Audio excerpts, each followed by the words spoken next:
and welcome to the next episode of the HiddenCove Podcast. I'm Ricky, joined this week by Nick and Harry. Yeah, I'm always here. Hello. I'm always here until I'm not. I guess I'm gone for like a really long time, but I don't know what the state of the podcast is when that's the case. We'll figure it out.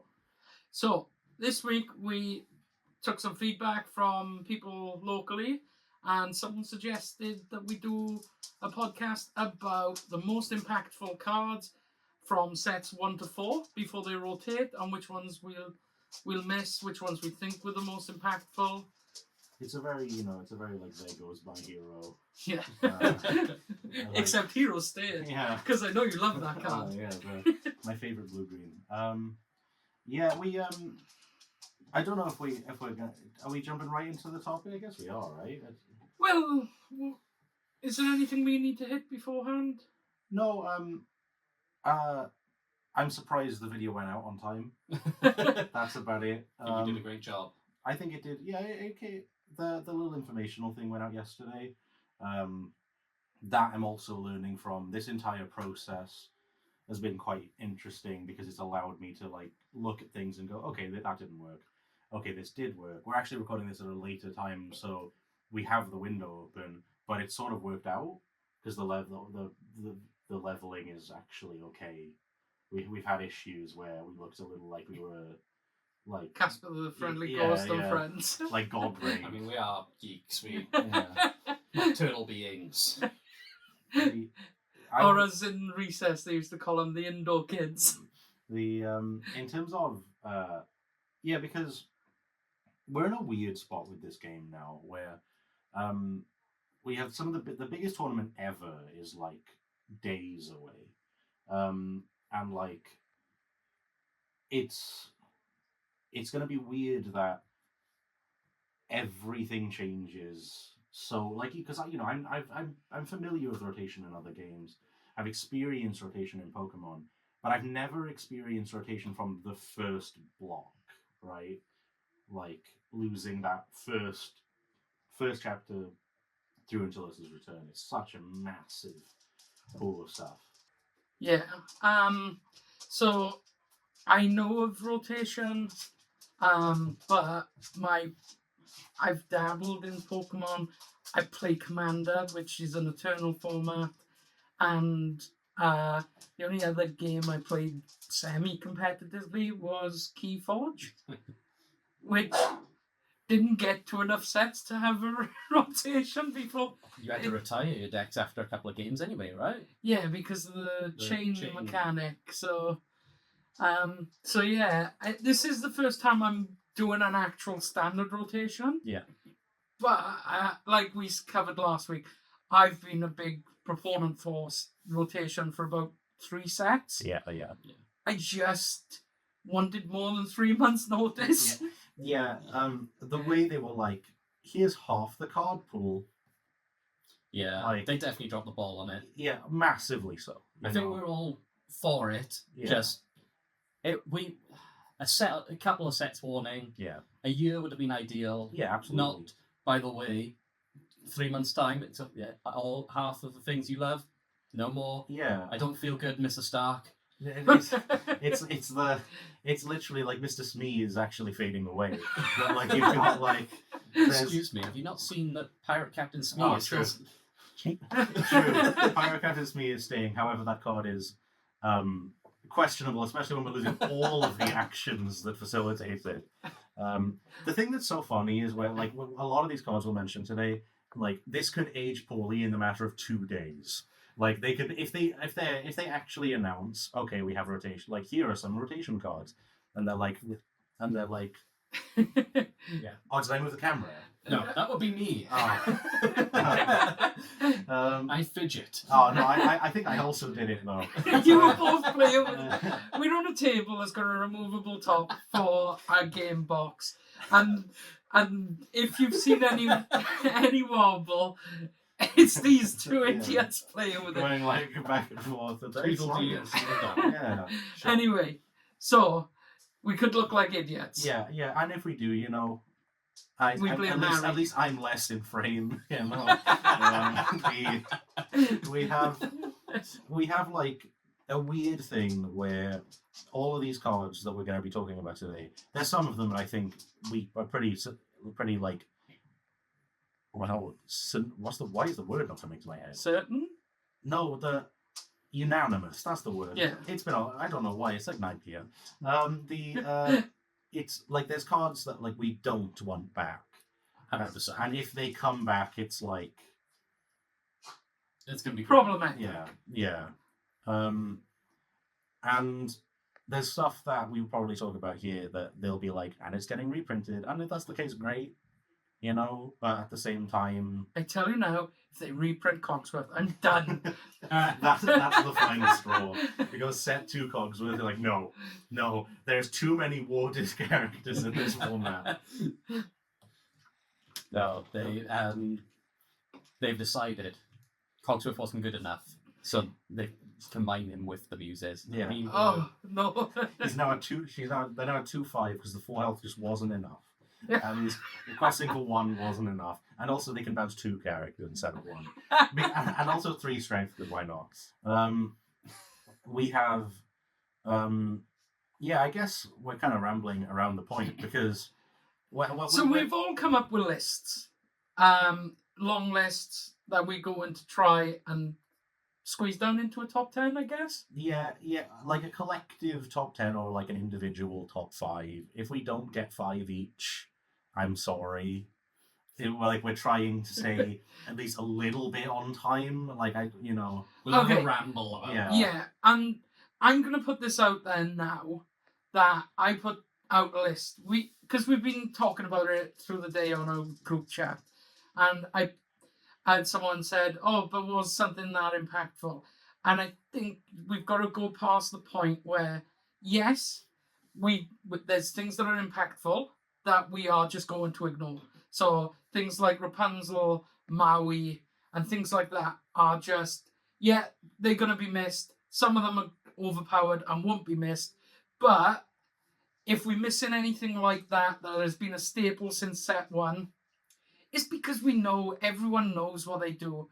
Then our 5s are personal to us. Yeah. They things that we think were impactful on the game that we enjoyed. Yeah. And then or didn't. Yeah.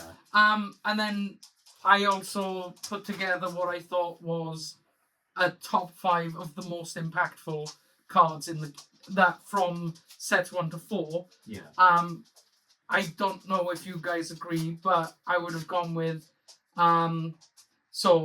Bucky. He was so impactful he had to be banned. Yep. He was errated into basically being banned. Hiram, first card actually banned. Yeah, simultaneous with Fortesphere, but the only reason Fortesphere is gone is because of Hiram. Yeah. Well, I know there are other factors, but Scrooge. Scrooge and Bell. Yeah. Hiram just made Sapphire a bit too consistent, especially in the last set. Diablo, there's a reason why everyone calls for Ban the Bird. And then Medusa, because after she came out, every discussion with the meta became, dies to Medusa. Still does. Yeah. I mean, there's a really good point that we literally came up with. We were discussing a card right now, and it's Vincenzo, a card that I really think is incredibly interesting. It's a really, really well-balanced body. It's an inkable. It's a cool card, but you just go 2 strength, and you go, oh, Medusa does that.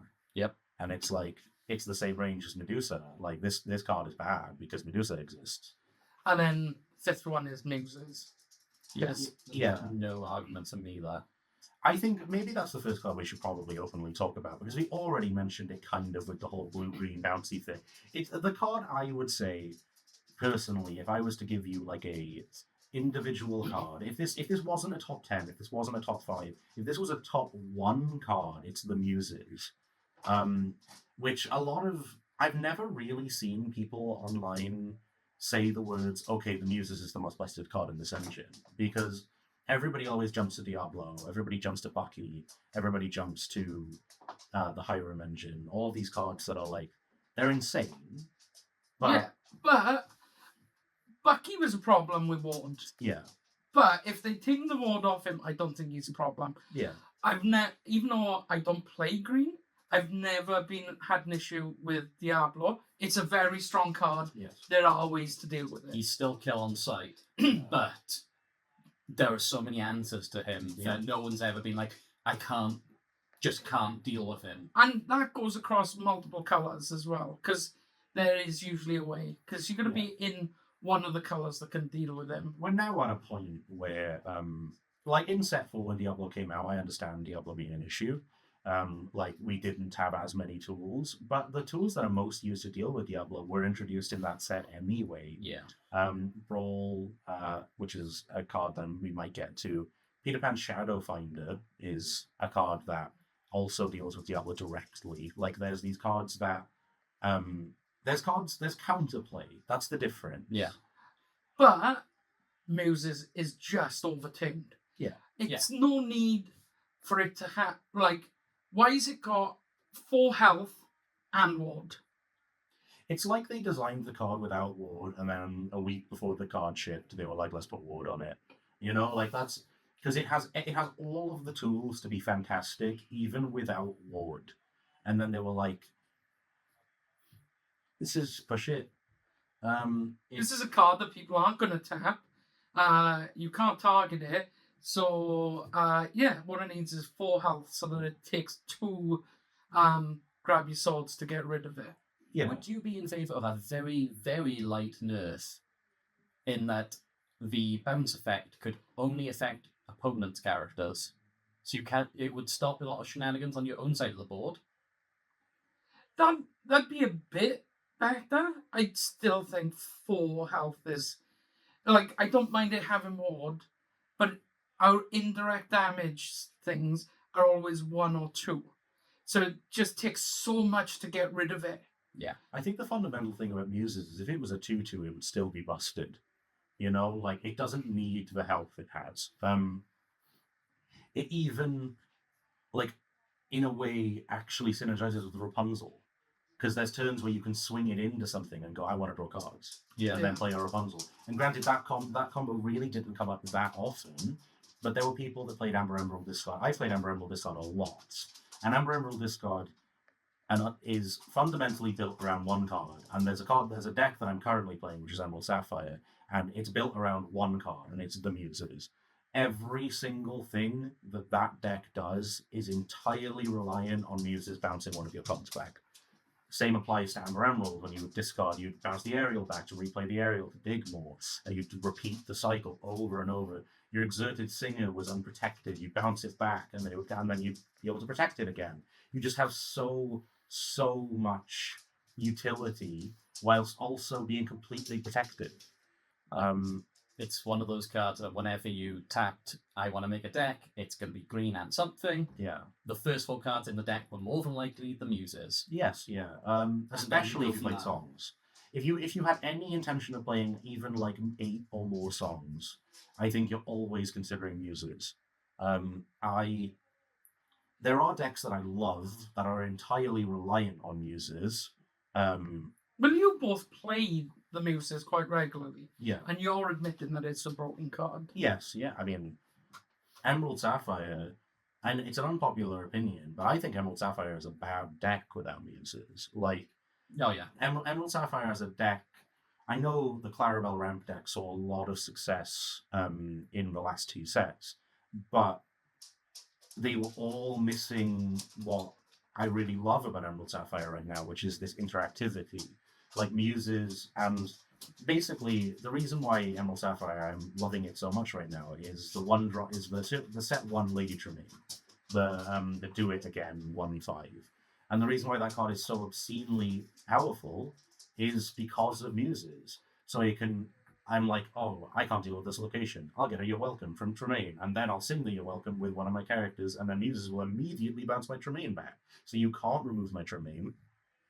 I have a constant renewable source of removal that, as long as I utilize the removal, gets bounced back. I feel like I don't know how you could defend Muses as like And I don't know how you could look at muses. The wording of that's bad. I don't know how you could look at muses and go, this card is fair. Yeah. I just don't Yeah. know. It's a card that just allows a lot of plays that feel bad. For like when you're playing against an opponent who's just bouncing your stuff for absolutely no cost investment. It's just feels like you're trying to climb a waterfall, and there's just no way you're getting that. Yeah. They just constantly they're gonna be playing these songs for free often, Yeah. and then playing their actual game plan in addition to just stopping you do anything. There's no clawing back, and it's just I can totally understand why it puts a lot of especially newer players off. It's a card that didn't really see a huge amount of play during Butty format, for example. And it's a card that I think it's one of those examples of a card that just saw like an absolute ballooning of play the moment people figured it out. It was one of those cards that, like a Pirate's Life is a good example. Same set, didn't see play for 2 sets. Yeah. Then they realized, oh wait, being able to recur this card over and over again with Hell Sharks is actually crazy. Tremaine was another one of those. Tremaine. Well, initially when Tremaine first came out, people thought it was a bad card. It took about a week, to be fair. But once people were like, oh, actually, this just banishes something without any restriction, you know? Yeah. The if you do hear the pause, you might even be able to see the dogs come in and out. So, like, the lucky thing with the way that I've been able to edit it is that you probably can't hear them. But if you can, they're just like them. They're just this. So, do you want to get your long list out? Yeah. And we'll look at your long list, and then me and Nick can say if there's anything on there that we would have added.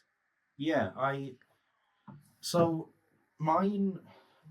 This is supposed to be like This was supposed to be a top 5 for me, and I realized. And there's like 20 cards on here, and it's this case of. Carry on. That's okay. Yes, toast. Yeah. I feel like maybe a weirdly. So there's 2 directions that you can go with something like this now, and it's this discussion in general of Emerald has a lot of cards that are very, very strong. I have omitted some on here that could easily have been mentioned. There's cards that I will miss from Emerald, but there's cards that I won't miss. I don't even necessarily know what on this list is the most individual impactful card outside of Muses. Because these are all very impactful cards. Hopefully when the video goes up, you'll edit it and put your... In fact, it might actually be on screen with you right now. It probably is. My one for out of your list there. Oh, it's probably. It's kind of a combination of Cinderella and Storm. Yeah, I don't think you can talk about one without talking about the other. I think One Drop Cinderella is emblematic of this kind of like a Steel Song was already one of the best decks in the format before set 2. In set 1, we were using the Stitch engines, right, and Biogas. Yeah, and Biogas. You were using Hakuna Matata and Biogas just to have songs. And then they decided in the same set afterwards, let's print 2 removal songs that we'll see play throughout the entire format. Strength and Storm. Both of which are some of my favourite cards. Yeah. I really hope we get to see a Storm reprint. I really do. It feels like it should be a good evergreen card. It always feels fair. Storm or Strength? Storm. Do you think Storm feels fair? Because that's interesting. Me and Harry had a conversation before Nick showed up saying that we could see Strength being reprinted, but Storm is probably a bit overtuned with the draw. It is very strong, I will admit. But it's uninkable, and that obviously does hamper it quite a lot. And unlike Strength, it 100% caps out at 2. Yeah. You can't go wide and just go, well, I'm going to kill your big thing. Yeah. It's just straight up, it's going to be 2. Yeah. And that's got its own downsides. And actually, strength gets better if it gets really printed when you think about it. Because cards like Lady now exist. And suddenly strength is going wider and wider and wider. Yeah. I guess Strength can take out a build that goes tall. Yeah. But Storm only really helps you in the early game. Yeah. Or against decks that are going wide. And Yeah. if we continue to lose removal for these sort of just go wide aggro decks, Yeah. they can run rampant, and it's not a bad archetype to have present, but you don't want the meta to be fully defined by aggro. Which is something we discussed last week, is that locally we have got a heavy aggro meta. Yeah. So like when you're seeing some of the stuff online about other, like the big meta, some of that just doesn't work here because you got to worry about Joey. You've got to worry about Amber Amethyst aggro. You've got to worry about Churner Dogs. And the moment someone figures out Amber Steel aggro is the best deck in the room, suddenly that's going to be everywhere. Because I think it really is a matter of time. Michael, who was on the last episode, was already talking about playing it, and in which case I'm glad I'm leaving for 5 weeks because I do not want to play against that deck. I mean, I think that's the biggest thing in general is Storm is crazy, but Storm is only as good also as, it's not only as good, but it's only so good because of the support around it. Like Cinderella and Belle. Yeah, Cinderella and like Cinderella. I understand Belle will still be around, but I'm assuming that both cantrip items will be gone. Unless Popsicle gets reprinted and suddenly we're back. But do any of the Zootropolis stuff that cares about Popsicles exist past set 4? They have the Jumbo Popsicle, I believe that's at 5. I think so. I think that's the only card that stays of that entire archetype. Okay, so it's not as if, we're getting rid of Popsicle, now this Judy Hopps is terrible. Yeah, no, that was the same set, and so was the Nick Wilde. Okay, Yeah. cool. Yeah, and early on that's what people thought the engine. They were like, it's so busted, you can use Nick and Judy, and then they realised, oh wait, just playing the Popsicle is enough. You know? Hiram. Yeah. Yeah. A card that I'll never forget the realization of, oh wait, Hiram is, because like it's so fascinating, especially early on in this game. Cards were not recognized quickly, you know. No. Set 1. Maui in set 1 wasn't like we are like people went, why would you want something that's reckless? Yeah. You can't do anything with it. But we didn't really know that reckless people could sing if they can't challenge. And then it became, oh, this is one of the best cards in the game. Yeah. Still is to this day. Yeah. Especially not if you come up against locations. Yeah. Boys are going. An honourable mention, I guess, is because the structure's already fallen apart. But who needs structure? Well, we can discuss it, and then we can come at the end and say, this is our top 5. Yes. Okay, that makes more sense. And then you could cut that out to go top 5. Yeah. That's what we had planned all along, right? Yeah. We can edit around it to make it suddenly sound like that was the plan. Like locations, you know, it almost seems like we're losing them. Like I know we keep Library and Seven Doors Mine that are both some of the most iconic and most played, but like most locations, What, you don't want to play 100 Acre Island? I mean, the card's actually okay, you know. Like the thing with locations is that every card Speedway. around them. Oh yeah. Oh god, they're staying, aren't they? Yeah. They are staying. However, Jim and Just in Time are not. Bad and on. Oh yeah, Bad and On does stay. We should have kept the Enchanted. It would have skyrocketed. I will say there was a time where I was at a locals playing the Sugar Rush Speedway stuff, and literally just cheated without even realizing. like the just in time Jim moved to the location, popped the location. I was like, wow, that's so crazy. Because you can turn 3, get a 4/4, draw 3 cards, and gain 3 lore.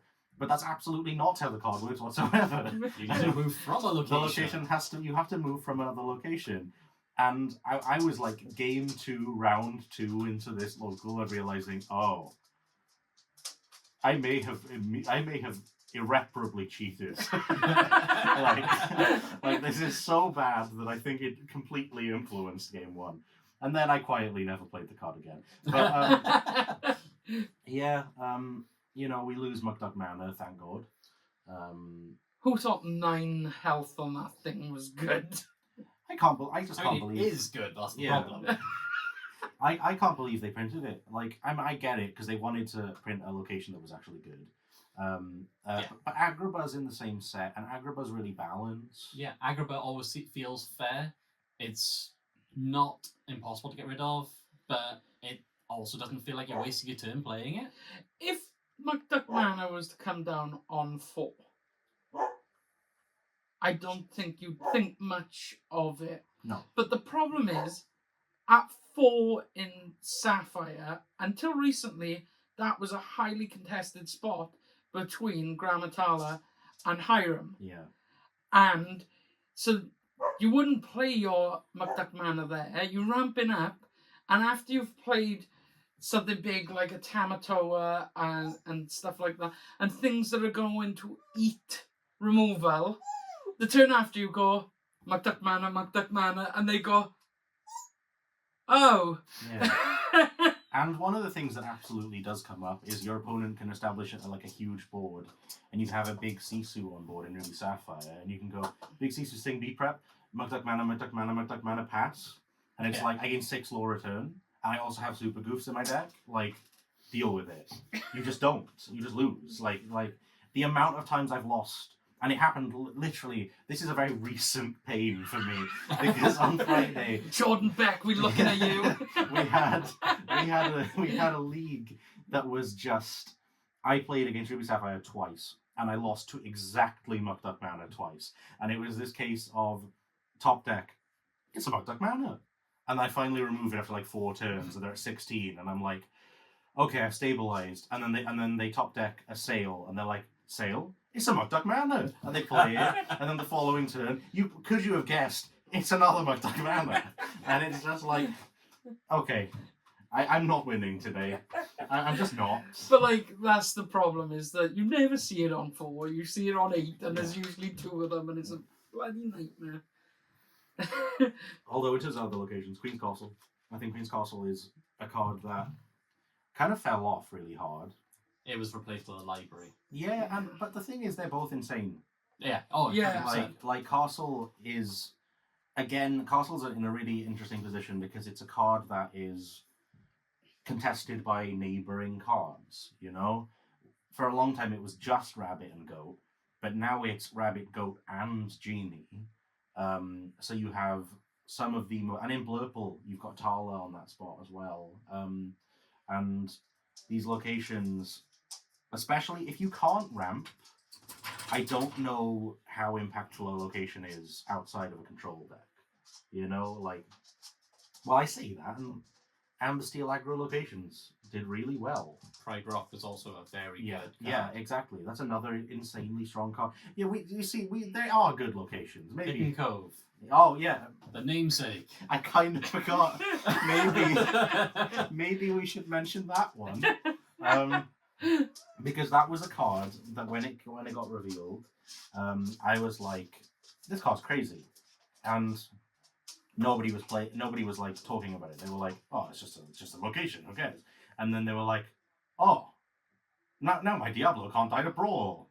Suddenly this is the most busted thing in the entire game. Like, turn 1 Diablo, turn 2 Hidden Cove, and then shift Diablo, move it to the Cove. Deal with my 3/3 that replaces itself. You just don't. My evasive 3/3. My evasive 3/3 that replaces itself and then continues to plus past that point. Maybe we should probably talk about Diablo. Yeah. So Diablo obviously is meta defining. It is the best card draw engine in the game. I would say other than Hiram, which is gone. Because Hiram was more under your control. Yes, yeah. It was much harder for your opponent to say, no, you're not getting that. Yeah. Whereas Diablo, there are a lot of counters. Diablo caught a lot of hate, I think unjustly, because Bucky. Because it just happened to be a Floodborn, so it fit the package perfectly. I'll never forget, I'd say I think it was like set 5, set 6. And there was this like revisionist history of like, Bucky wasn't the problem, Diablo was. And I'm like, what? Yeah, and that's why I was like, I've always been on, when people are going, oh, ban the bird, and it's like, no, the bird is really good. Yeah. Bucky was so good that we were playing Floodborns we would never normally play. The 3-drop Aladdin. Yeah, the 3-drop Aladdin was like crazy. It was a curvable 3-drop 3/3 that made your opponent discard a card and could remove locations. Or was it items? It was items. But that was still crazy. Yeah. Because you could do it the turn before their Hiram came down sometimes. And it was a good counter to Steel Song, which at the time was doing good work with flutes. Yes, yeah. There's... Oh, that's another card I'll miss. Did you completely forget about the flute? Yeah. Yeah, there's some cards, like the Flynn Rider, his own biggest fan, is a cool card. But it was a card that never really got the light of day. Yeah, it was always so counterable as well. Yeah. Like, obviously, it got hit by all of the removal cards in red. Yeah. But your opponent could just control their hand. Yeah. And then you just become a expensive evasive. He's a card that fundamentally would have like had a completely different track record if it wasn't for Amethyst. Like, Amethyst having such consistent draw engines really killed him. Because like, I guess Amethyst in general, like, coming from the perspective of I think realistically, the deck I've spent the most amount of time on throughout the entire life of this game is Ruby Amethyst. And both inks have cards that are literally like, if it's not for everyone getting distracted. Yeah, everyone getting distracted by the dog. If it's okay because people want to see the dog. Like, actively enjoy seeing the dog. We've completely lost. So with Amethyst, I honestly thought that Fox should have been the first card banned at around about set 3. It just felt broken. I'm glad it didn't, because I've come around on it. I still don't like it, but that's because I don't play Amethyst. Yeah, and it's just so pushed. It's really good, but again, I think it was a needed card. And the downside, like, when you haven't played Amethyst, but both me and Harry have played Ruby Amethyst, and the downside of needing a character on board, there are times where you would play said character, try and play said character, and they would kill it, and then you've got 2 snakes and 2 foxes in hand and can't do anything. Yeah. There's a reason why I don't think Fox is the strongest card in the bounce package, which I know for a lot of people think is the most blasphemous thing you could possibly say. When it comes to my number one outside of Muses, it's probably because of my personal usage of it. I really think it's Merlin Crab. It's a card that, on release, everybody was like, oh, Fox is so good, oh, Snake is so good, oh, Goat and Rabbit are so good. And they completely, just kind of were like, oh, Crab is fine. And then the utility that Crab has presented and opened up for Amethyst decks is, it's second to none. There is no card that does what Crab does to the extent that Crab does it, right? We're seeing bad Crab as, a reprint or, a new card. You'll get the Simba in Ruby. it's bad crab. You'll get the Yelena, which is literally bad crab. It's a 2/3 that gives 2. Like, and it doesn't do it when it leaves. Crab has had this staying power where whenever I build an Amethyst deck, the first card that goes in is crab. I don't care about anything else. It's for crab immediately, and then it's like, I guess I'll put Fox in. Because it synergizes from crab. And I play 2-drop Queen because it synergizes from crab. And then people play 2-drop Cal. It's all about crab. Like, that's the 2-drop Calhoun. You can crab it. It becomes a 6/3. You've got cards that it's just crab. Oh, I miss crab. I'm gonna miss crab so much. Like, Crab is life. crab is my favorite. There's a reason I'm a crab on this artwork. Like, I cannot play a deck for more than a few weeks and go, I miss crab. like where's crab? You know, like I could like when you see McDuckman. yeah, I'm exactly. But I played against Mana and I'm like, I really want crab right now. Like, and then if you've got a crab and a fox in hand, it's beautiful because you can go crab, fox, bounce the crab, replay the crab, and then suddenly you've got a 9/3. 10/3. 10/3, sorry. Yeah, you got a 10/3. It banishes everything. Kills Goofy. Yeah, I know, it kills the 10/10 Goofy. not the, you know. It's like there is no equal to crab, but to be fair, the reason why crab is so good is because of fox also. But you will see that point. Yeah. Maybe. It's the package, isn't it? I think the package was I think that package has defined the early meta of the game so much. I think when people look at what Look On is, the cards that come to my mind are those cards. It's the bounce package. Like, is when I'm in work and people ask which starter deck they should get, and up until rotation was announced, I would tell them, get that deck. Rise of the Floodbone Amethyst Steel. Yeah. Because it gives you the majority of the bounce package, which is still meta relevant. Yeah.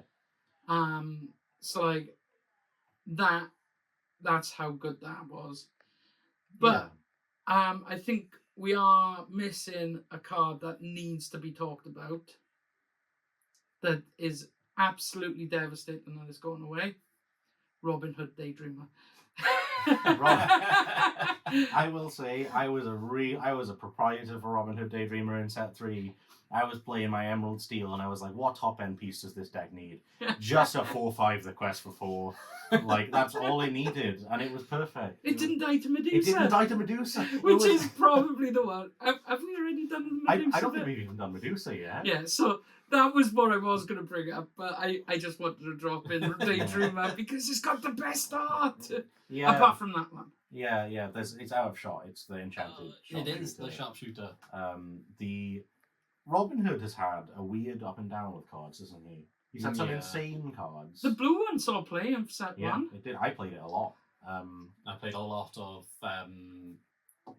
the knight one. I can't Champion remember. of Sherwood. That's the one. Yeah. He's not a knight, but he may as well be because he looks like one. And it's one of those cards that I wanted. There's very few cards early on in the game that was like, oh, I want an enchanted playset of this card. Champion of Sherwood was that with a bullet, like that enchanted with like the little sword, and he's like, it looks like a paint. It's so cool. Like the card, the effect, everything about him is really good. He's a really good, well designed card. He's well designed, and I also truly believe he's very balanced. Yeah. When he comes down, you don't you go, oh, that's pretty strong. Yeah. But you never go, how am I going to deal with that? The thing that made him busted was the songs around him, like the fact that he could sing Underworld. That was the only reason he was so strong. And when you lose all those songs, suddenly he's just a good body. Yeah. Like, that replaces himself if Yeah. they don't keep. Well, when there's no removal around, then it's fine. Yeah. But like that draw on death ability tended to not work because of the challenge stipulation. They would challenge him first and then use removal. Yeah. Stupid Pluto. Yeah.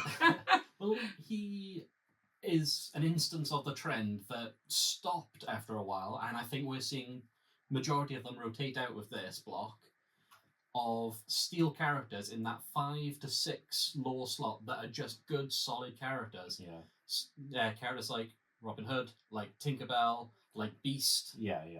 Tinkerbell is the one that is getting reprinted. That we know of. Sad Beast. That's one we haven't even mentioned. Like, I don't think we Let's are do- going to. No. Like, I don't think we. I think Sad Beast is a card that I say Sad Beast. Beast Tragic Hero. It's colloquially Sad Beast. Or Emo Beast. Or Emo Beast, or Table Flip Beast. There's a few of them. That card is not one that's necessarily going to be brought up in this. Card's phenomenal. Card I actually am really going to miss. I think it's a really fun card. It was always an interesting one because your opponent was completely in control of whether you get to draw a card or not. Yeah, exactly. And then if they damaged it, you had a beat stick. But yeah, I mean, again, Beast is a really good example because it brings right back to the Medusa comment. Yeah. Because Beast was a card that died to Medusa, and you know, there's never been a card in the history of this game where on card reveal I've gone, oh, that would be so cool, it dies to Medusa, and I just pass on it. It's just gone. And like the two of them, to be fair, Medusa Tremaine, because they share a slot. My girlies. Yeah. my girlies. And they share a slot, and they've both been consistently in meta decks since they've come out. Yeah. And it's just been a case of, do you play 3 of one and 1 of the other? Or do you play 2 and 2? 2 and 2. Yeah. Because they are both so versatile. I prefer Medusa. And I because prefer Tremaine. I prefer Medusa just because I think overall she's got more utility. There's not much in the game that's over 3 strength. Yeah. And you could get rid of things. But that being said, Tremaine in a control deck does do better, especially once you can get that B prep off. Yeah. Tremaine is a better card because she gets reward. Yeah. So if we do get any reprints, I'm okay if they reprint Tremaine. I do not want them reprinting Medusa. That felt really limiting to deck building. Like you said, unless a character did something on entry. Yeah. If it didn't do that, you basically went, well, it's got 3 power or less. I can't play it. Yeah. If it's a high end, if it was low end, sure, fine. If it's a 5-drop and it's got 3 strength, it's like this card has to be exceptional. It's dead in the water if it doesn't do something on entry. Yeah. And it completely redefined deck building. Diablo redefined deck building. Hiram arguably didn't. I like Hiram. He was obviously very, very strong and did make Sapphire sometimes a bit too consistent. But playing against it, it never felt like it was really unfair. It wasn't that feels bad to play against it. It was just like, oh, he's got it again. All right, fair enough. It's going to be a tough game. It's just, he's just always been... He was always there, you know? Like, he was a staple. Yeah. And he did make it a bit too consistent at times. But he only quested for 1. He only had 1 health, so he wasn't exactly a problem to deal with. I never saw an issue with him until that Sapphire Steel items. It was the moment. It was okay until it wasn't, right? It was okay until they couldn't ban Tamatoa or Scrooge because they were the new legendaries. Yeah. And that is why Hiram took the bullet. Yeah. I did always enjoy throwing Calhoun into him. Yeah. That was always felt good. You'd always get some value out of it, you know. The 1 strength was never an issue. I think he coincides with Medusa too, you know. In Mirrors of Ruby Sapphire, oftentimes the Medusa would banish their Hiram, so they would never be able to get draw, and then you'd keep your own Hiram and draw from it. And then you'd have to decide, do I deal with their Medusa, or do I fire back against their Hiram? That was the whole Mirror. You know, there's so many cards that do things similar to Medusa, really, and they all came in that set. Ursula's Return, I think, might be one of the most powerful sets we've ever seen. I think it's my favourite set. It was a really good set in general and really good flavour. Yeah, I really enjoyed Inklands, to be fair. I loved Inklands. However, retrospectively, Inklands doesn't do nearly as much as Ursula's Return does. Was the Inklands love partly due to the introduction of a lot of the older 80s franchises? What do you mean? I have no idea. Might it be something to do with DuckTales and Woo! No. Tailspin? To be fair, no, because it's more Robin Hood, Champion of Sherwood. And I did like Kid Cloud Kicker as well. That was a really cool card from that block. Medusa. It was just Dime coming in was a bloody game changer. So the thing I will also mention about set 3 is it's going to make us feel like it's going to make us sound like we're like old people in rocking chairs. Set 3's format was just amazing. It really was. It was exceptional. It was right before Bucky. It was right before Muses. It was only Deceiver of all. So Emerald Steel was the most interesting I think it's ever been. What's that? Was Bucky introduced in? Bucky was set 2. Bloodborne, right? Yes, yeah. Yeah, but Bucky didn't get banned until Set 4. Ursula's Return because of Diablo and Aladdin. Yeah. Yes, of course. Yeah. I say banned, he was errated. Just to Yes, be. because that's right, because people were playing it for the Ursa's Return Championship. Yeah. Well, I remember literally handing you a list of Emeralds who you've never played the deck before, Yes. and picked it up with Bucky and went, "Oh, this works." Yeah, it just worked. It just works. This is just busted beyond belief. This works. On the topic of like the Medusa related things, I think the card that I was gonna mention, and I think does still crack my top 3, is Brawl. I really do think that Brawl, and I know a lot of people would say Brawl's very fair. It is very fair. It loses so much tempo to play it because it's an action and not a song. Yeah. But it is a very good meta-dependent call. And I think it's a very good... that feels like a card that should be evergreen. That and Smash should exist forever. Yeah, and well, the thing with Brawl, though, is it has the same issue that Medusa has, where there are cards that are simply made redundant by it, you know? The Ruby Emerald didn't catch a break for 8 sets, did it? You know, like, Ruby Emerald had that Queen of Hearts stuff, and the big payoff Queen of Hearts, and it's like, oh, it's so cool, it's a 2/6. And it's like, I just brawl you. Like, you get this out on turn 4, and I'm like, okay, I'm gonna brawl you. And you lose everything. You know, like... It felt less egregious with Brawl because it wasn't recurable. Yeah. It wasn't like you playing into Medusa. Have you met Half Shark? Have you met a Half Shark? Indeed. But it's still not quite as easy as I'll play a Medusa and now I'm going to bounce a Medusa with Snake and I'm going to play Medusa again and I'm going to Snake her. Yeah. Yeah, I get that. Well, Big Sisu. It's very similar. Obviously, it's 2 strength as opposed to 3. But it's also an 8 cost. It's also an 8 drop. But to give it credit, both Baby Sisus are exceptional. The one that does the same thing but on a 1 strength and just one of the most insane tempo cards in the entirety of Lorcana is 3-drop Sisu. Just gains strength based on your opponent's 2 hand. Flynn, 3 Sisu. 3 Sisu. Keep the Sisu for It's a 2 big turns. card, man. Turn 5, shift the Sisu immediately. Remove the board. You've got a 5/4. Your Flynn's still triggering. That quest for 3. The quest for 3. Your Flynn's still triggering. It can sing Be Prepared. Yeah. Like, yes, Ursula's Return. You know, Ursula's Return. Like, wow. Chernavox? Chernavox Followers is Inklands. Alright. But Magic Broom is Magic Ursula's Broom Return. is Ursula's Return. Yeah. What set was Frenemy? Also Ursula's Return. It's such a good set. Ursula's Return is crazy. This is what I mean. We're really gonna miss this block. You know, like, we as players cemented what Lorcana was to us from the first 4 sets.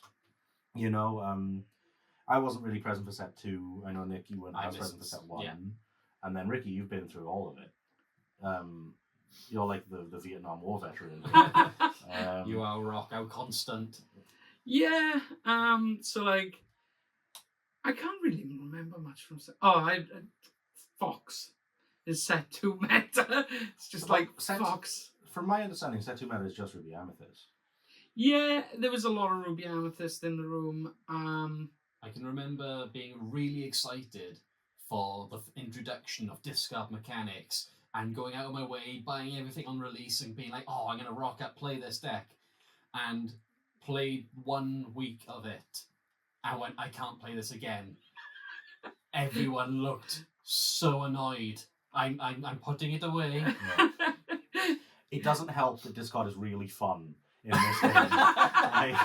like When you're playing it, yeah. not when you're playing against it. Amber Emerald Discard is one of my favorite decks that has ever existed in Volcana. Because the loop, when you set up the loop of go bounce my aerial, replay aerial, dig or discard the last card, bounce the card, discard the card. It's just heaven. It's like, see, that's why I play decks these days that just don't care about having a hand. Like, that's why I really enjoy Ruby Sapphire. It's like, you could get rid of my hand. Yeah. I'm just going to draw something that digs for what I need. yeah.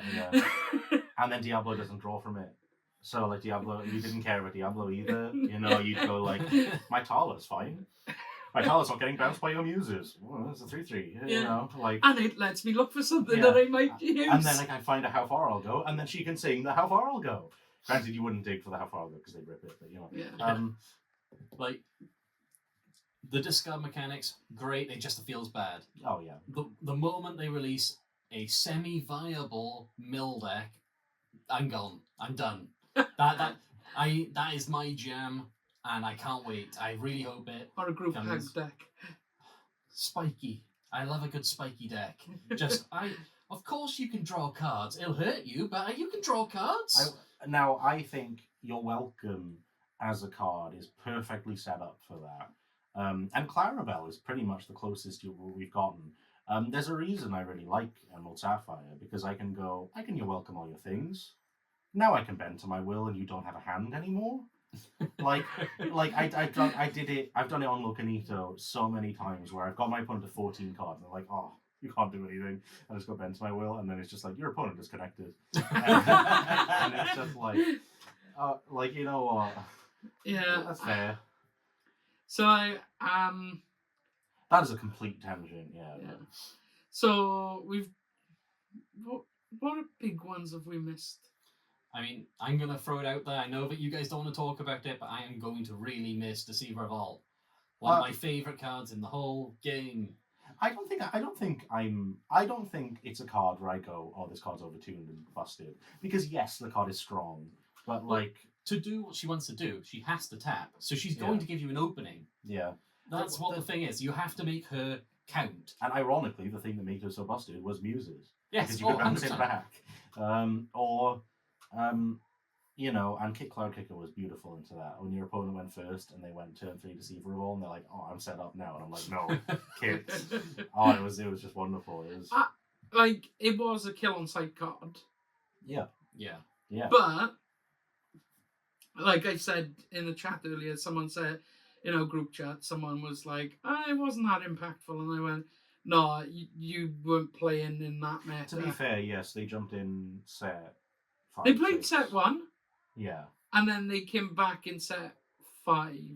I believe so. That kind of dodges Deceiver of All's dominance, doesn't it? Yeah. Because Deceiver of All was set 3 and 4. Because also Deceiver of All felt a bit more like I've always felt Deceiver of All felt really well in green and steel. Yeah. But by the time that set 5 would have rolled about, we would have also had shifted more towards we don't talk about Bruno and You're Welcome and stuff like that, which fall just outside of her curve. Yeah. So if you're including those cards and Zeus, you're not really getting as much value out of her. So a lot of people start cutting her. Yeah, and she fitted like the 2 different play styles you were going to play in those colours. She fitted the discard because she double sing Sudden Chill. She fitted with a Diablo build as well, or a Prince John, which we haven't mentioned yet. I can't believe we haven't mentioned it. You know, turn 3 Deceiver of All, turn 4 Prince John. It's double sing Sudden Chill is brutal, and it's still brutal. Excuse me, you missed out. It's actually Prince John into your boy Friar Tuck. That's true. Now that I did play that, I played so much of that. I was so excited. Set 3, it was defined. It was, you know, you had Deceiver of All. I'm like, oh, I missed my Deceiver of All. I know, I'll play John because guess what? He's there. My 2/4 boy. He's there. And then sadly Brawl happened, and then he was like, oh. You know, he could sing Zeus. He was so good, he could sing Zeus. You know, He did see a little bit of play after you. I on it. loved him so much. Oh, he was a 2-of in Emerald Steel, and every time you drew it, you were like, oh, this is it. The curve is here. My third eye would open, and I would be like, and my curve would be like, turn 1 Captain Hook, or turn 1 Baby Robin. So then turn 1 now. This was the sneak play back when we didn't have access to all of them. I didn't have Big Robin, but I played Baby Robin, and I was like, oh, should I shift it? Should I shift it? I never had a Big Robin. I don't own any. So I'd be like, Mind games. So I'd be like, oh, should I shift this card? And then they'd be like, oh, I got to kill the Robin. Who's going to shift it? And there was after I used to have to play the 2 1-drop Russian roulette. So like I'd play a 1-drop Queen, 1-drop Robin Hood, and go, which one do I have in my hand? Yeah. I was okay. Who am I shifting? Turns out neither. Yeah. Turns out my hand's dead. You win. Like, that was kind of the problem with there's so many interesting ideas.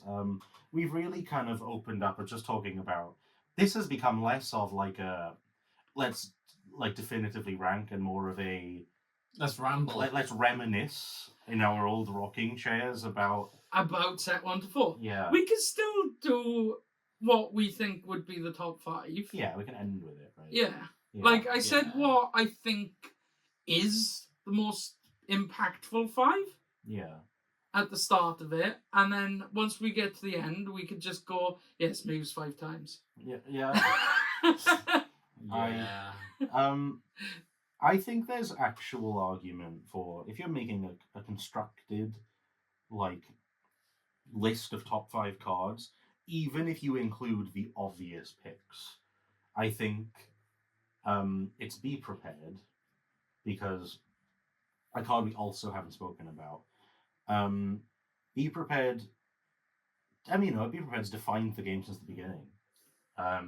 We got local players who actively despise it. Yeah. Hi.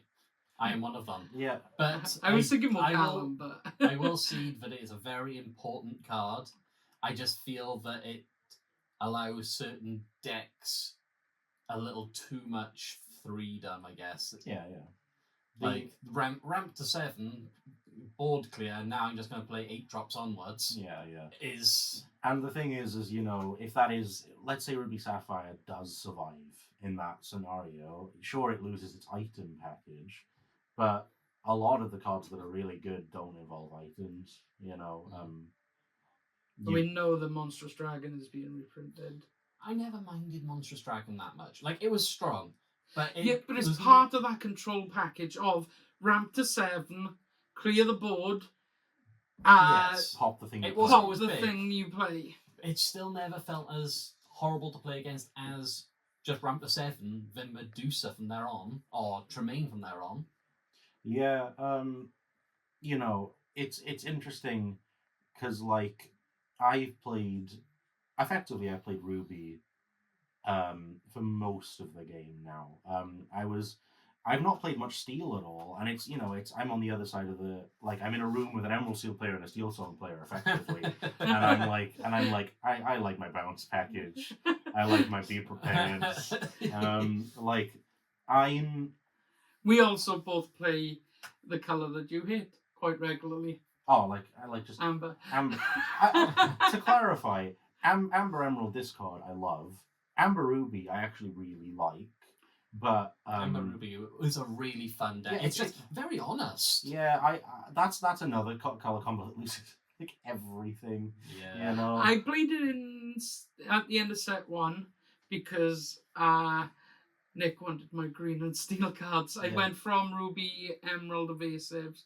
So I started on Amber, Amethyst, aggro. And then everyone discovered grab your swords and killed my deck. So then I went to Ruby, Emerald, Evasives. You played the Mulan, didn't you? The one that when you challenged with it, things would quest for more? Or is that not you? In set 2, I tried that. I did a few iterations of princess decks. Yeah. Well, So I mean, we were. If it is cut, it might not be cut. We have a sting at the end of the episode that happened from the last one. That conversation might not make it, but me walking back into the room might, because we had a moment at the end of the last one. So if you wait until the end card, and after the end card, there's a 10-second clip normally. of me rambling. Yeah, Rambling. so we have because we just spoke about as I was coming in about Ariel. I am on the camp of I actually think Ariel is way too good to come back. I'm not. I think Ariel is intrinsic to the game. She's intrinsic to a whole archetype, and it doesn't matter if she could dig for songs if all the good songs are gone.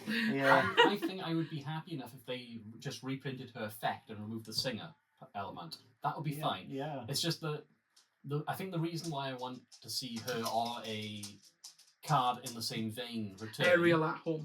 Yeah, Ariel at home. That's fine. But the thing that sets Lorcana apart from every other TCG is its song mechanic. Yeah. Every other thing, all the other mechanics are reiterations of existing things from other games. Yeah. I'm sure there probably is. Someone in the comments will probably say, songs is just this kind of mechanic. Convoke. It's just convoke. It's kicker. Yeah. It's all kicker. Everything is kicker. Or Everything. horsemanship. Everything's kicker.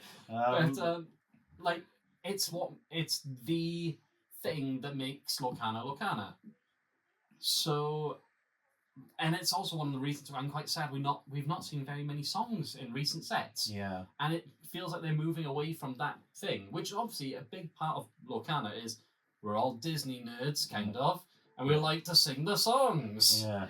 Yeah, it'd always be especially in set 1 and set 2 with one jump going across the room. And that did. It's true. So many of the songs in this game, there are some that won't return, and I think are healthy that they'll go.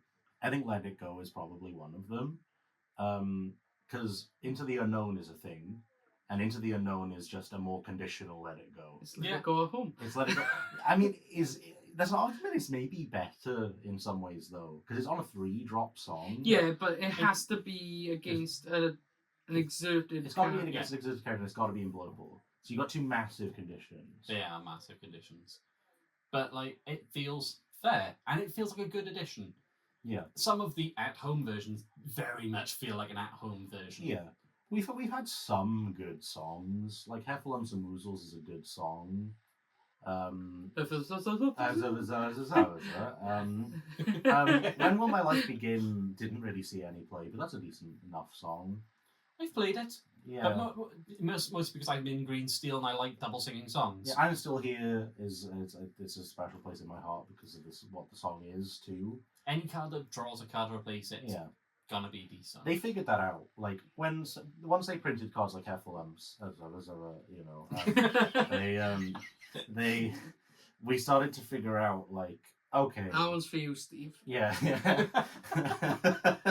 Once you say that you're not here.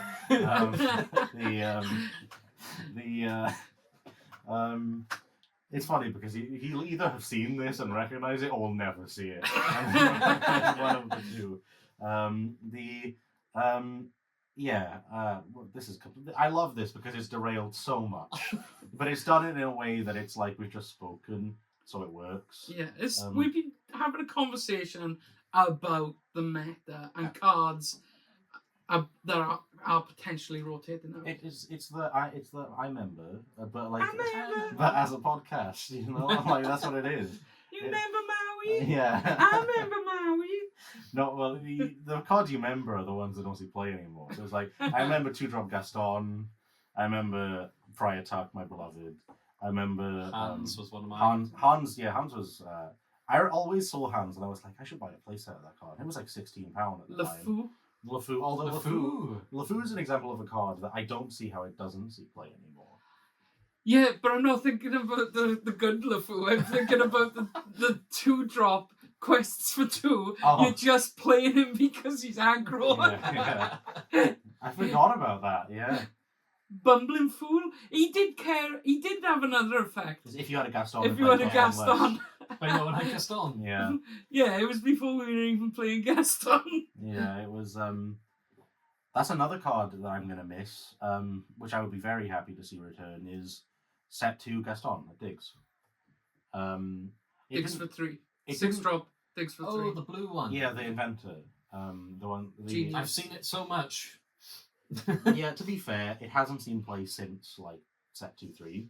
But To be fair, I think in that time period, the only cards in that sort of range were the Robin Hood, the Gaston, yeah. and And Hades. unfortunately, he was a bit better than Robin Hood by that point. Yeah. Scar was a set 1 card. I played Scar. Nobody remembers that Scar was a Sapphire card at first. Scar was a Sapphire 5/4 that when you played it reduced the strength of something by 3. And I was like, and I played that in Blurple. I was on Blurple in set 1, and I played that. There's like a deck list where I was like on one of the other channels, and I hope nobody finds it, to be honest with you. It's not that hard to find. Yeah, I'm like, yeah, so this Blurple deck is crazy, you know? Like, when we look back on this format retrospectively, we're going to look, and it's going to be like, this is going to be one of the best decks. Nobody remembers Blurple in set 1. Not a soul remembers Blurple in set 1. But maybe, so, to derail way back to where we were, maybe the reason I don't want Ariel back is because I just hate Steel Song. Maybe that's what it is, you know? It has been It's consistent. been 8 sets now, and I'm like, oh my god. But then you could say the same about Ruby Amethyst and how it's How dare you? barely changed since set 2. Every I would time- say it was dominant in set 1, Yeah. but it was a different one because you made me play that in It's a really meme week, interesting. and it was so slow. I know. But there was a reason why nobody ever even finished game 1, they just went to time. Because there was mirrors of that. And it's like, it's honestly one of the most unique decks to look back on. Because it's 66 cards, and it's like, we play Gaston, we play Pocket Watch, we play like all of these The cards. Queen. The Queen, because it drew a card. You could Yeah. exert it, and the following The turn it would mirror. draw a card. You could pay 3 to draw a card. Oh, what a time! What a time to be alive. But like, it really hasn't changed that much since set 2. Both decks were very much the every time a new set would come up, everyone would come say, "Oh, Steel Song's dead," and then The amount of times that's Like- so sad. like a month later, Steel Song will be back, be like, "I ain't heard no bell." Yeah. Well, what happened with Steel Song in the Sapphire Steel format? Steel Song finally kind of did die in Arcasia's Island because they were like, oh, well, Bell's just better. And then they banned Photosphere and they were like, time to resleeve. Next Cinderella. Like, the amount of people that were like, oh, I'm not playing Steel Song anymore, Sapphire Steel. And then Oswald Sapphire Steel Workshop was crazy. I feel like I got lucky because I think I was away for a week or 2, And then it was and I banned got by the back. I time. got back into League, and it was already banned, so I just never saw that format. Yeah. So, here's a tip for you. If you see TLV buy a card, sell your card. Sell and move deck. I will. The funny thing is that didn't just happen once. That happened twice, and that's like there's something we will mention. So I was on Sapphire Steel, and me and him would talk quite a lot about Sapphire Steel, and I was like, this deck is so fun. Like, I know it's tier 1, but it's arguably tier 0, but you've got to play it. It's so fun. And he was like, okay. So he bought Scrooges and Tamatoas, and not even joking, the day the cards arrived, there was a look on a blog post, and it was like, oh.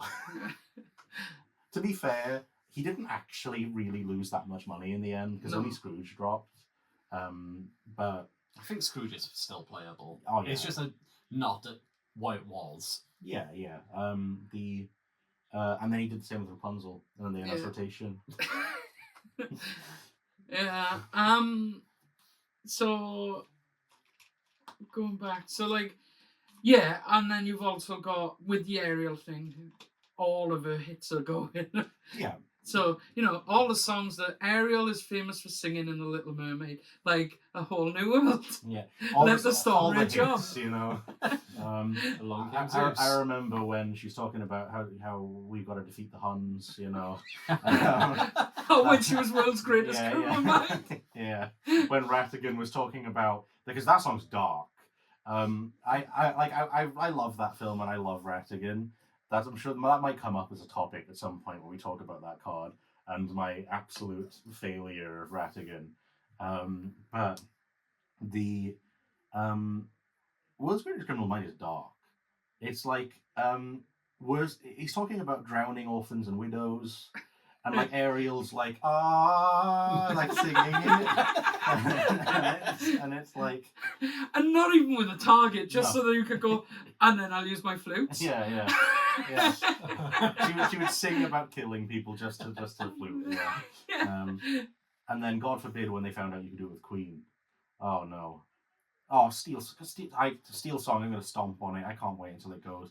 I'm gonna be the guy dancing on the fire, and I'm like, all the Steel song's gone. I just don't like. Maybe I just don't like Steel. Maybe that's what it is. We have said previously that Steel seems to be a problem color. Steel is the most pushed ink, which is saying something because Ruby and Sapphire have had a lot of good stuff. I feel like Emerald's also had pretty good stuff. I think it's just Amber. Poor Amber. Yeah, although we say that, we're in set 8, we just got Lady. And then if you consider Rhino as an Amber card, it's Amber Steel. We're talking about set. Oh, yeah. So Shh, I don't know set 8. Yeah. It's... I think if we're coming to a point where we have to go, okay, let's put these on a scoreboard.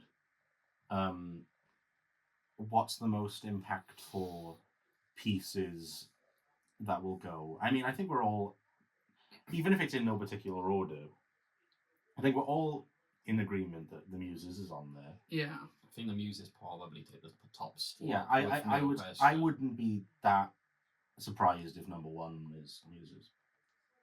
It's Muses or Medusa for me, number 1. Yeah. I don't know if I consider Medusa that high. I think she's top 5.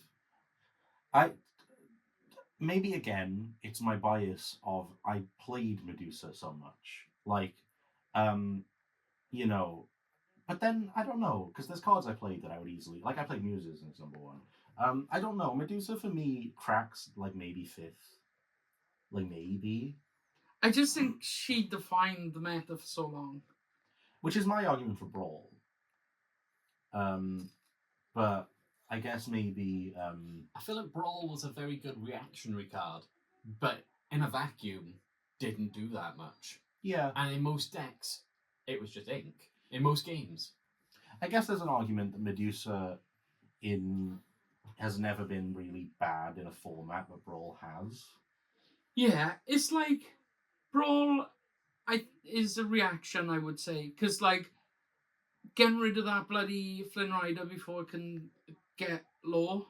Yeah. That Getting was a rid of big Deceiver of reason. All. A Deceiver of All. Hiram. Bird. Diablo. Yeah. It's a good card, but you do lose your turn 3. Yeah. However, let's say you don't play Brawl on turn 3. Let's say you're playing Brawl later on. If you'd ever play a deck that even entertains the idea of playing something with less than 3 strength on turn 5 or 6, you will lose to a Brawl. Like the amount of times that I'm like, oh, this deck, this card's really interesting. I could see myself playing it, and I go turn 5, it's got 2 strength, and they're like, Brawl. But if you're talking turn 5, and you go into any red, which is usually paired with blue, Yeah. at that point they're easily on their Medusas. Yes, yeah. Yeah, I mean, realistically, they can Medusa you anyway. They Medusa you and get a body off of it. Yeah. I mean, there's a reason that even in Half Shot, I'm still playing Medusa. And she's a 4/4 as well. Yeah. She can sing Pirate's Life on her own in Half Shot, that they can then recur the Pirate's Life and sing it again. Like, well, it's... her and a follower can sing Beep Bad. God, I couldn't remember the words. Well, No, that's not a sing together. Yeah, it's not. yeah. Yeah, no, that would be different. If they made Be Prep and Sing together in set 1, maybe it would have been. But yeah, so we've got I think Be Prep. That's another Be one. Prep, probably. yeah. Be Prep makes top 5 at Be least. Prep. I mean, Would- Hiram. You know? Pre-nerf Hiram, well, pre-ban Hiram. Yeah. Yeah. And then it's got a- Ariel? I would go Diablo before Ariel. Yeah, okay. Diablo is top 5 material. If you went Diablo and Muses, it represents pretty much everything Emerald Steel has stood for, you know? So what? We've got 2 Emerald cards and 3 Ruby cards. Yet we just said that Steel is the problem. Okay, well, we haven't mentioned Whole New World. Right? Like... I've never minded Whole New World too much because it refills both hands. Like, there are times where it feels bad because you just your hand has been wheeled away and you had the answer in it. Yeah. And obviously, in Steel Song specifically, they can make some real use of it. The problem with Whole New World is the fact that you can sing Whole New World and then continue your turn and do crazy things. Or you watch them craft their perfect hand, and then you play a shift 2 Queen and sing away their what they've got. Yeah. So like, I have done that, especially like Many times. Possibly Possibly to me, by maybe. Equally. because it's like, okay, I've got ink, I've got the Queen, I've got the 2-drop Queen. I don't care about whatever anything. Do I really want to sing that away? No, I because I have run Chernobyls in it, Yeah. so it's like, we'll keep some of these characters so that if I go into a Chernobyl, I can just play Chernobyl for cheap. I will. Equally, how many games have you lost because you just looked at your hand and gone, I've got 2 Whole New Worlds and not much else? Or If you have an empty board and they to your make you opponent. pay for it, and then they get the benefit of the whole new world. Coming from the perspective of a Ruby Amethyst player, right? Every time I was Whole New Worlded, it was crushing. You know, because it was like you play an entire deck of bouncing a card back to your hand and having removal and going, you know, and just the devastation of discard a Tremaine, discard a Be Prep, and all that. But by that logic, I could also say,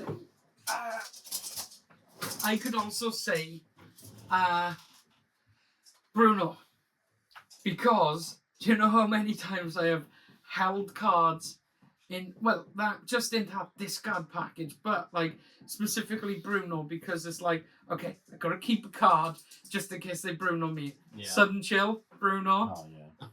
Oh, the worst feeling in the world is Muses and the Sudden Chill. They're like, you're like thinking like, oh, do I quest with this card? If I quest with this card, they're gonna banish it. I really need this card, and they go, that's it. Discard it, and it's just the pain of that sequence is just like. It gets more painful when you have to try and sit down and do that whole rigmarole of going, all right, I've got Deceiver of All who's going to double sing Sudden Chill. So Sudden Chill will happen. Now the Muses will trigger. That will go back to your hand. Now the second Sudden Chill happens. Discard that one card, please. Thank you very much. It's one of those things of like, you know, there are cards that define so much of what this game has been, like Sudden Chill is another example. Sudden Chill is a card that I don't think is good enough individually to make this kind of space, but Emerald as a whole really is kind of representing number one, I think. I think since it came out, it's made every Emerald deck I've ever built. Yeah, I mean, it's a set one card. Was this Sudden Chill is set one. Yeah. Is it not set 2? No. Set one. It was in the start of the deck, but green wasn't specifically good in set one. Green It had was- a weird identity. Yeah, in set it was no touchy. one. Not Yeah. touchy, because I remember Cusco being the thing. Yeah. Oh, Cusco. Back when you were £20, just because you couldn't be interacted with. And then set 2, we had the Cusco's Palace, Yeah. and that was a set, card. that was set 3. Set but yeah. 3, that's Yeah, right. yeah, That's yeah. when locations became a thing. Oh, but you know, Cusco's Palace, it saw so much play, topped.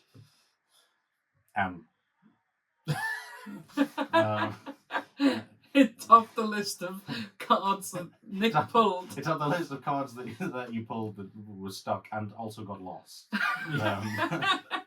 If you pull an enchanted and it actively gets lost, I think that's an emblematic, like, of how an enchanted is. So, you say that, somewhere in this room, there's a treasure mountain that I haven't got a clue where it is. To be fair, that card's not good either. But, I'll have you know, I played it once. It did nothing. I was going to say, I'll have you know, I played it once, and I agree with you.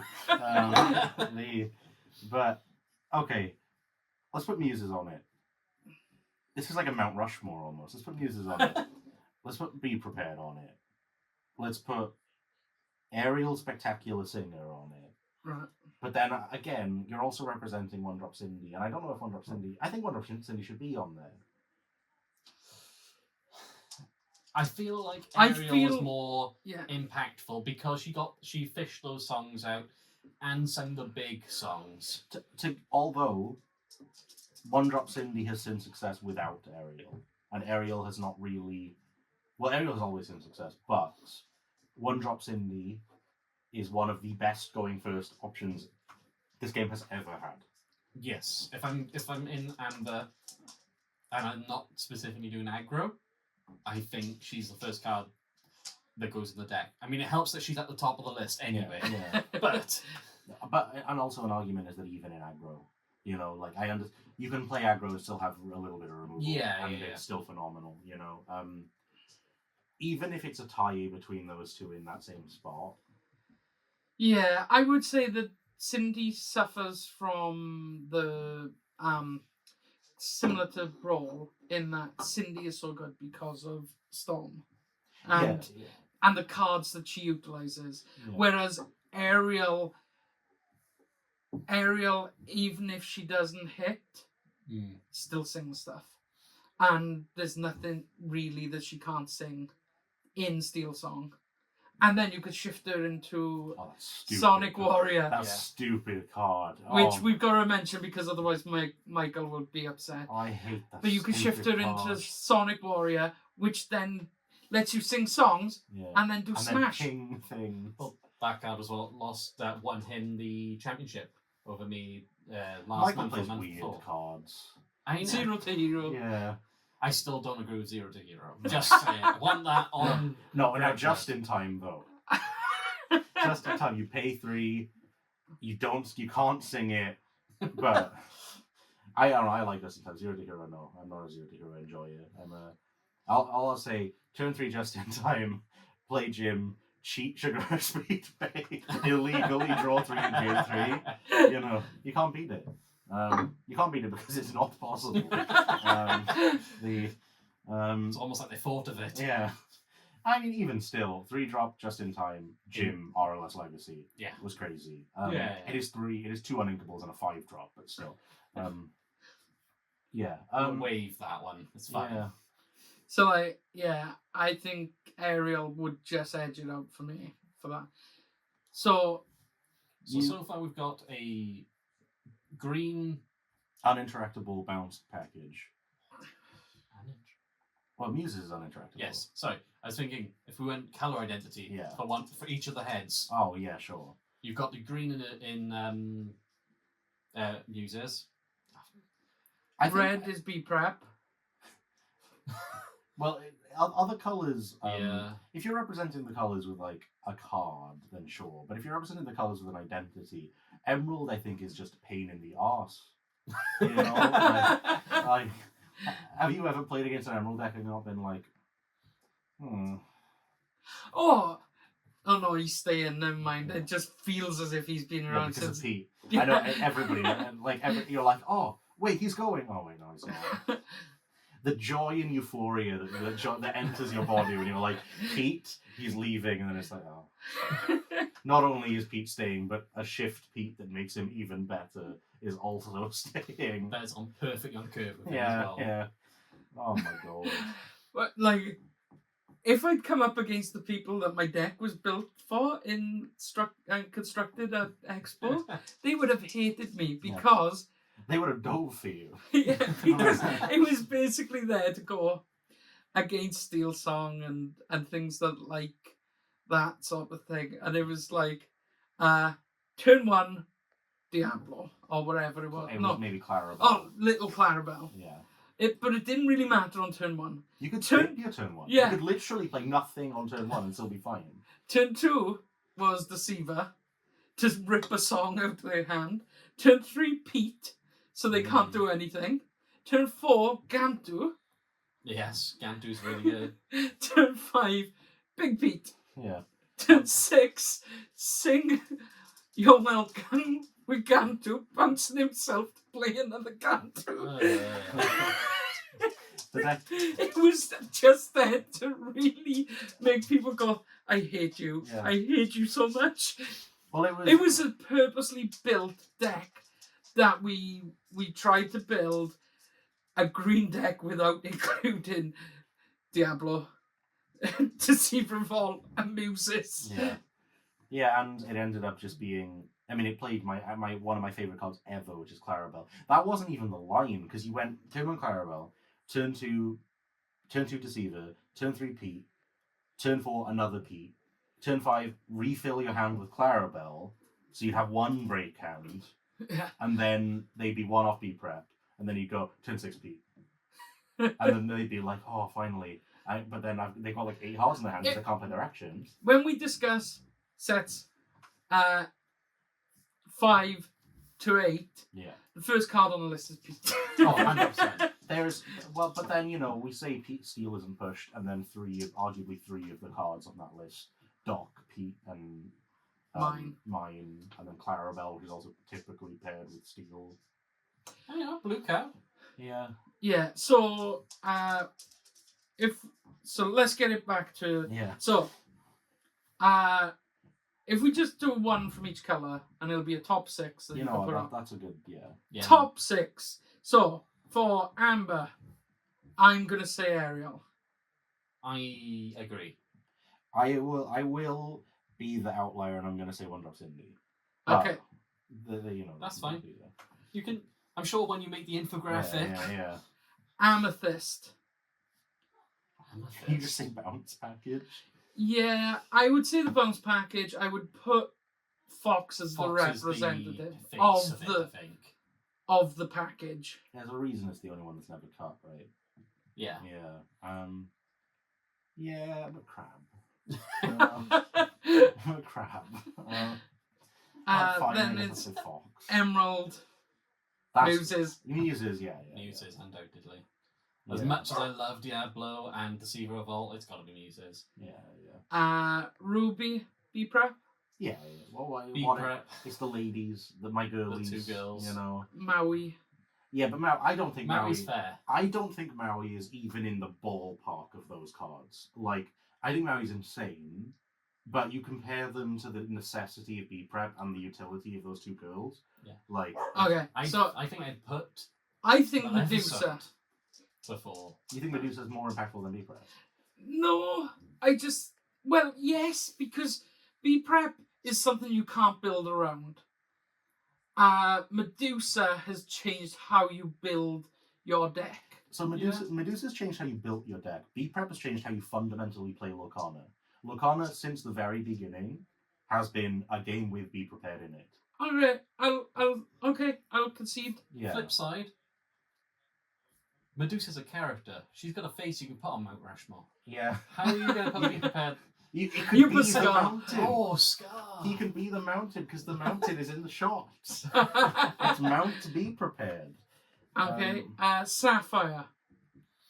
Hiram? It's Hiram. It is. I'm like, Yes. you can put popsicles around him if you want. You can put how Tamatoa. far I'll go. But Tamatoa is only so good because you can recur the Hiram popsicles you got rid of, Yeah. Hades. Hades doesn't come close. Hades is a good card. One I'd like to see reprinted, I think. Yeah, I think it's Hiram.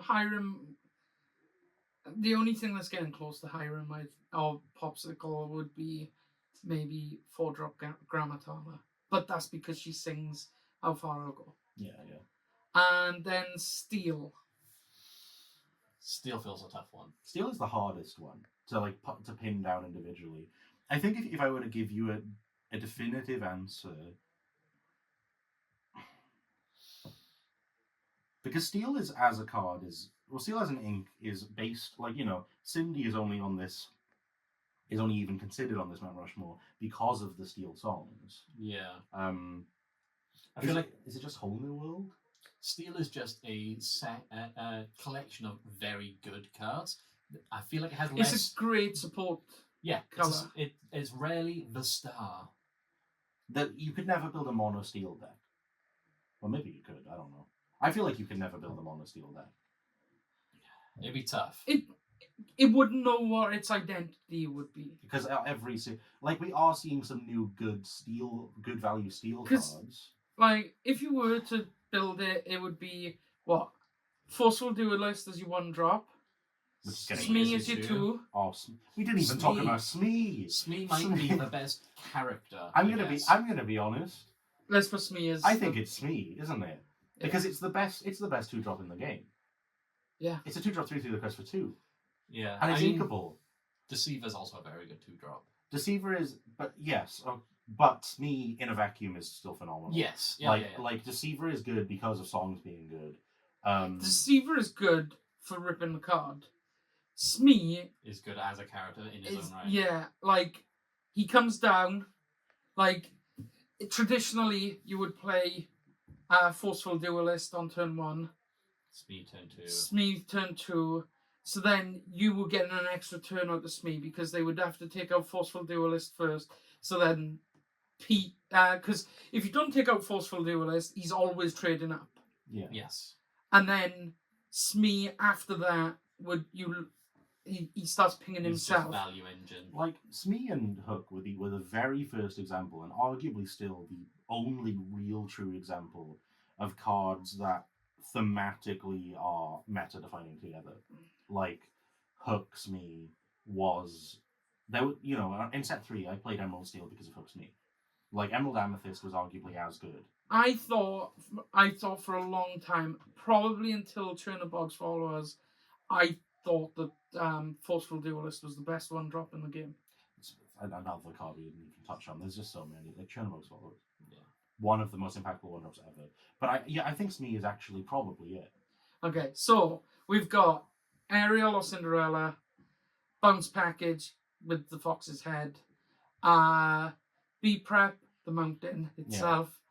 Yeah. And that's perfect because there's not enough heads and you can scribble one extra on. There's 4 heads. The mountain is B-Prep, and then you just kind of scribble one on the end. Muses, which has 4 heads. Okay. Is it 4 or 5? It's 3, isn't it? I don't know. I think there's 3 muses. Because there's tall muses, big muses.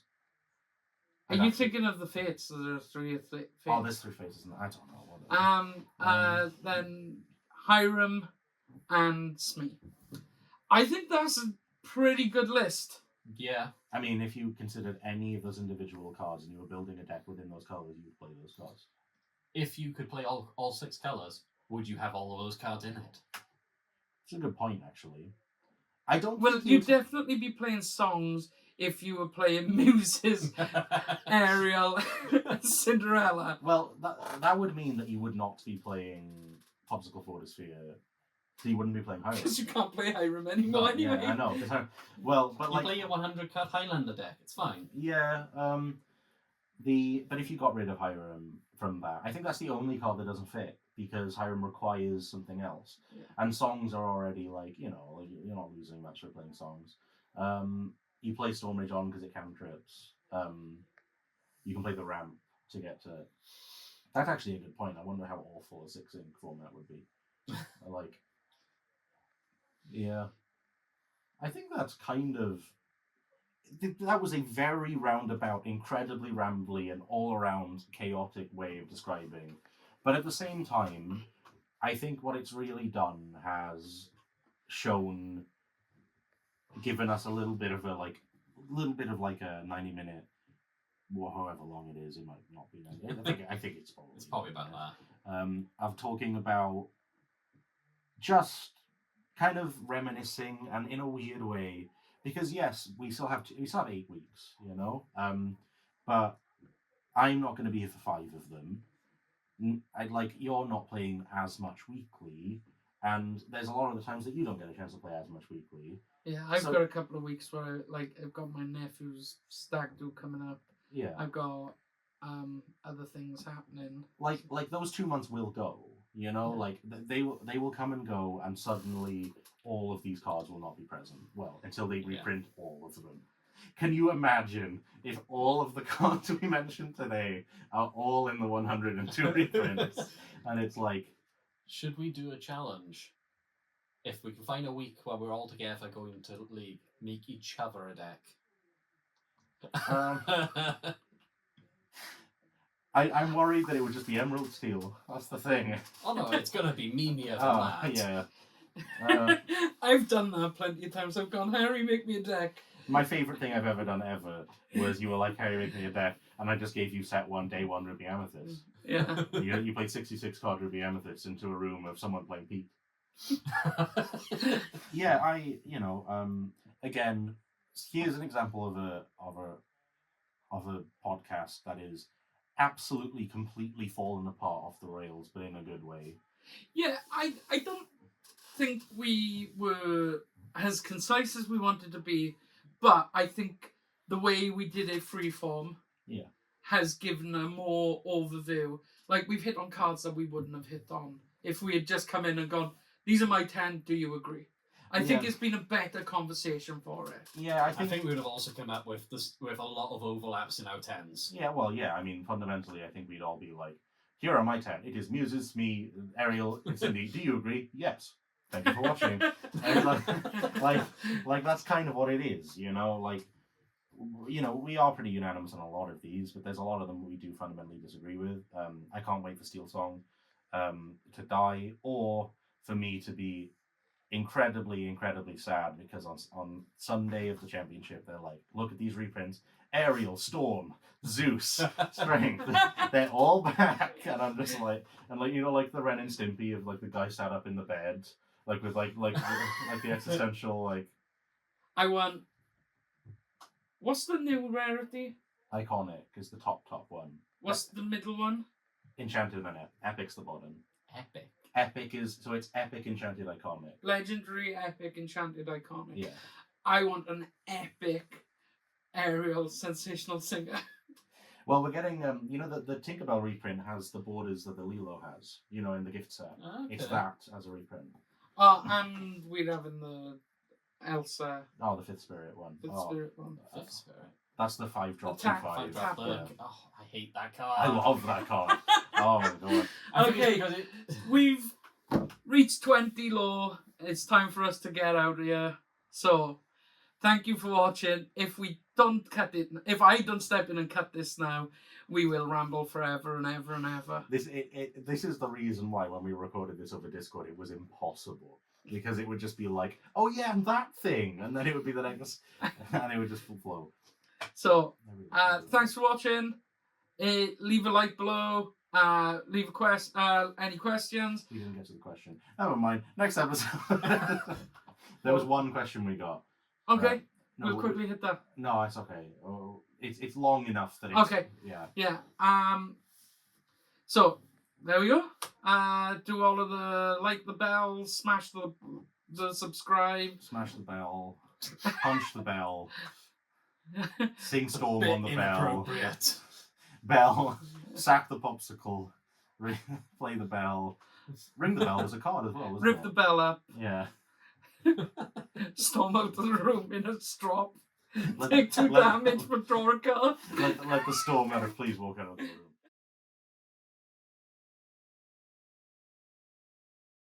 You haven't mentioned Ariel. Oh no, that was before we started because Yeah. we were talking about Scuttle. Yes. So I genuinely think Ariel should be reprinted. I'll save it for the pod. Save it for the pod, bro. Hey, brother. It's like- Brother. the